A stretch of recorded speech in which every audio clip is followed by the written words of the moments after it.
Welcome. You found your way here, and that's enough.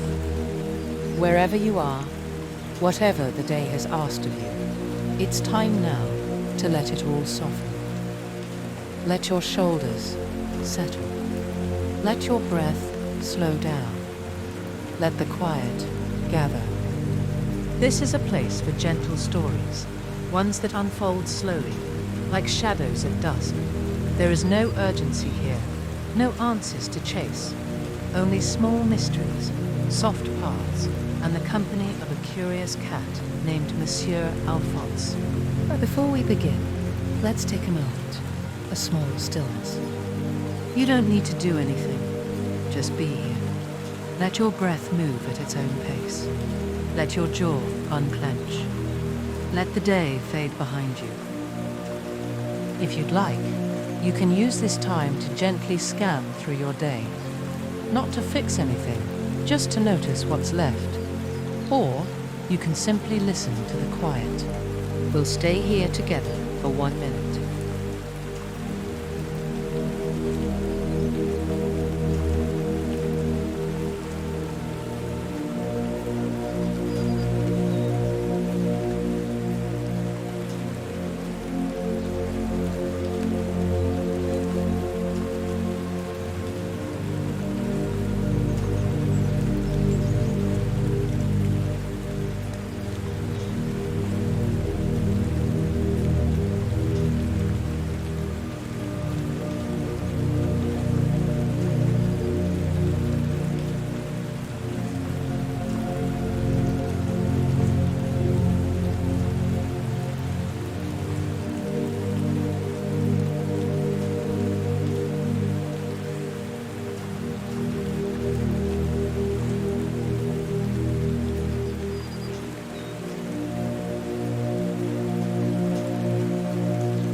Thank you for resting here. You don't need to do anything now. Just stay with me and let the story unfold.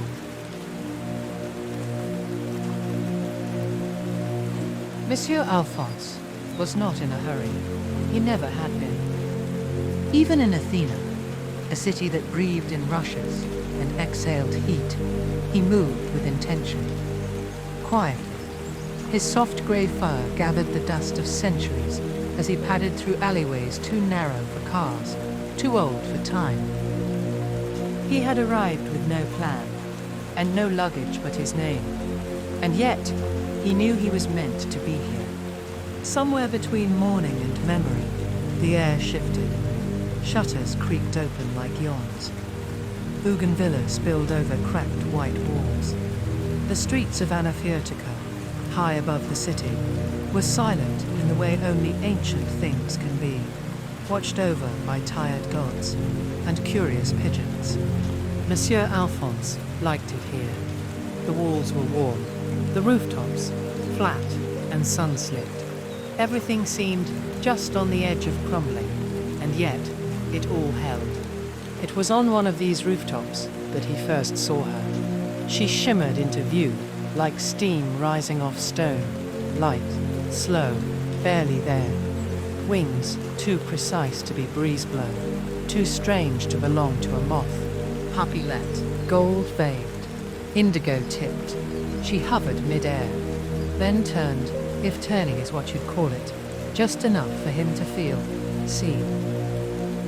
Then, Without fanfare, she slipped behind a tangle of wire and ivy. He followed, not immediately. First, he sat, watched the shadows inch, listened to the cicadas thrum like a distant engine. And then, he leapt lightly to the next roof. There was no chase, no thrill, only the quiet draw of something remembered, but not yet known. The rooftops here were uneven, patched in places with sheet metal, old rugs, forgotten tiles. A teacup rested on a windowsill with no window. The air carried the scent of sun-warmed lemon peel and the faint trace of beeswax. Monsieur Alphonse moved carefully, almost reverently. His paws avoided the loudest places without thought. Below him, Athens moved, slowly, softly. A radio played in the distance, some wavering old ballad. Laundry shifted like ghosts. Then, a shimmer. She was there again. Papiette, dipping low above a broken mosaic, its pieces scattered, like someone had once tried to fix it, but gave up halfway. She hovered for a long moment, wings nearly still, casting no shadow. Alphonse blinked once, then stepped closer. And just like that, she disappeared again. Not rushed, not afraid, just gone. But something was left behind, beneath a low fig branch, tangled in the dry grass. A thread, crimson, thin, but somehow radiant, as if the sun hit it differently than it hit anything else. It didn't look like it had fallen. It looked like it had been placed. Monsieur Alphonse sat beside it, tail curling neatly around his feet. He didn't touch it. There was no need. The message wasn't in the thread itself. It was in the pause it created. That soft, weightless moment before meaning arrives. A silent invitation. And somewhere above, barely visible against the heat of the sky, Papiette circled, waiting. Chapter 2. Versailles. It is possible to arrive somewhere, not by distance, but by feeling. Monsieur Alphonse understood this. Versailles came to him like a memory, soft-edged, sunlit, slightly askew. The air was different here, sweet, but laced with stillness, the kind that settles over old gardens when no one is watching. This was not the Versailles of polished tours or grand declarations. No chandeliers, no fountains at full tilt. This was the side where the gravel paths grew uneven and the hedges forgot their symmetry, where statues leaned just slightly too far, where time loosened. Papiette was here. He hadn't seen her yet, but the air told him so. It shimmered in the corners, tugged gently at the edge of things. The ivy curled like script. The scent of lavender came in pulses, not waves. Alphonse moved through the garden with care, his paws pressed into the dust without sound. To his left, a marble lion, jaw cracked, moss in its teeth. To his right, a row of stone urns, one missing its lip, another cradling a single blue feather. There was something waiting, not urgent, but expectant. He passed under a rusted trellis. The roses had long stopped blooming, but their ghosts remained, pale green stems, thorny and dry, reaching into the air like they were still in love with the sun. And there, near a sundial that no longer cast a shadow, he saw her, Papiette, hovering just above the ground, wings softer now, like dusk made visible. She drifted in a slow arc, then paused above the sundial, her body angled toward him, one wing folding in, the other gently fanning. Alphonse stepped closer, at the base of the sundial, a pressed flower, flattened perfectly into the earth, as if laid there by time itself, deep crimson. velvet edges, a shape that seemed familiar and also not. He didn't sniff it, didn't disturb it. It wasn't meant to be touched, only known. He sat beside it, letting the air move around him. Birdsong in the distance. A breeze moved past, carrying the faintest trace of something old. Beeswax, tobacco, chalk. Papiette circled once more, then lifted upward, vanishing into the branches of a plane tree, stripped bare for winter. Alphonse stayed, watching the empty sky, the pressed flower, the sundial that refused to count the hours. This wasn't a trail, not in the usual sense. It was a quiet unfolding. One petal at a time, one silence after another. And so he waited, without asking why, because some places don't offer answers. Only presence, and the soft hum of something just beginning.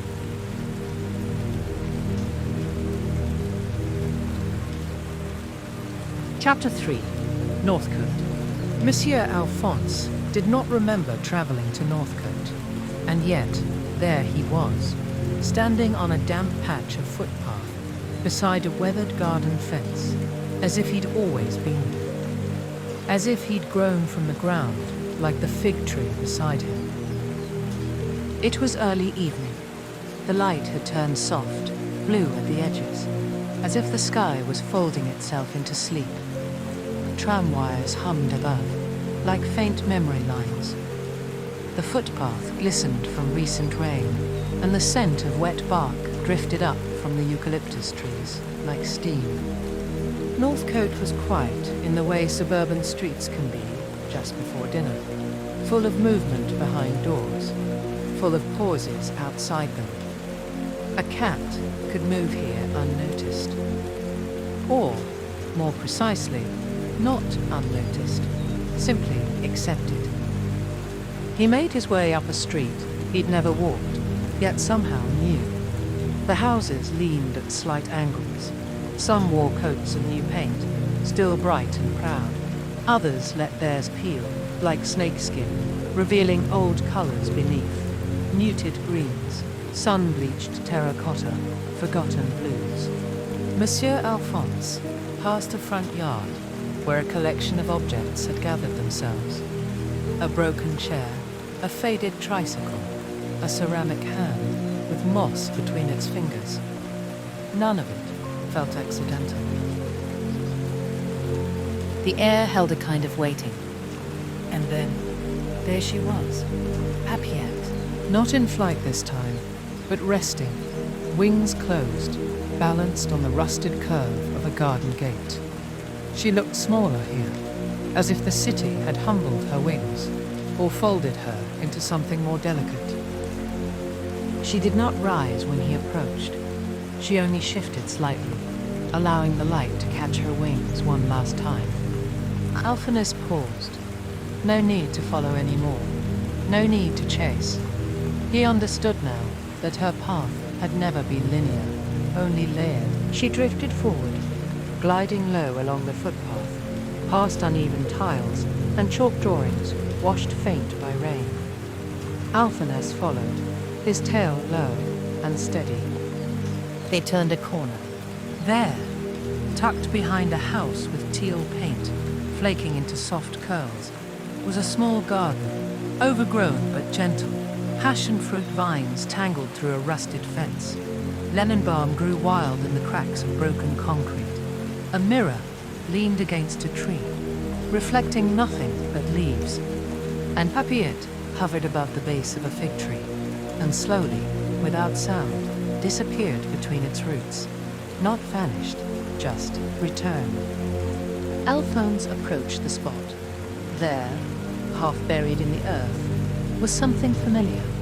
A petal, not the same as before. This one was pale, ivory, nearly translucent, with fine red veins. It pulsed gently, as if still breathing. He sat beside it, closed his eyes, listened. There was no sound, not even birdsong now. Just the rhythm of his own breath, and a silence so full it almost spoke. He was not being asked to remember. He was being asked to feel. This was not a destination. It was a return. Not to a place, exactly, but to the softness inside things, to pauses, to stillness, to the knowing that comes when you stop needing to know. The pressed flower in Versailles, the thread in Athens, the petal here, at the base of a fig tree. 3 marks, 3 moments, not a map, but a message. Something had been calling him, and now it rested. Not because it was over, but because it no longer needed to be said aloud. He stayed there until the streetlights flickered on, one by one, until the last of the light left the sky. Until everything around him, the garden, the fig tree, the quiet curve of Papiette's absence, felt like a silent invitation. A gentle end, or a beginning disguised as one.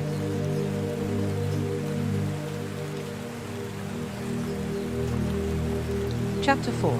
The Quiet Realization. Somewhere between evening and night, the air shifted. The rain had passed. The streets were drying in patches, and Monsieur Alphonse sat in the garden behind the teal house, beneath the fig tree, beside the pale petal that glowed faintly at his feet. Papiette had gone, not abruptly, not with finality, but with a softness that left no outline behind, like breath leaving a mirror. And Alphonse did not follow. He stayed, longer than usual, longer than a cat might, if a cat were simply a cat. But he was not only that. Not anymore. Maybe never. The sky above Northcote was pale with stars. Not sharp ones, the kind you see just before sleep, when everything around you starts to loosen. There was no sound, except the occasional shift of wind through lemon balm, and the distant rhythm of someone washing dishes, humming faintly through an open window. Alphonse closed his eyes, and he remembered. Not events, not names or places, but feelings. The thread, crimson and humming. The pressed flower, velvet and silent. The petal, pale and glowing. Each one had pointed inward, not outward. Each one had said, "You already know." Papiette had not led him. She had simply reminded him where to look.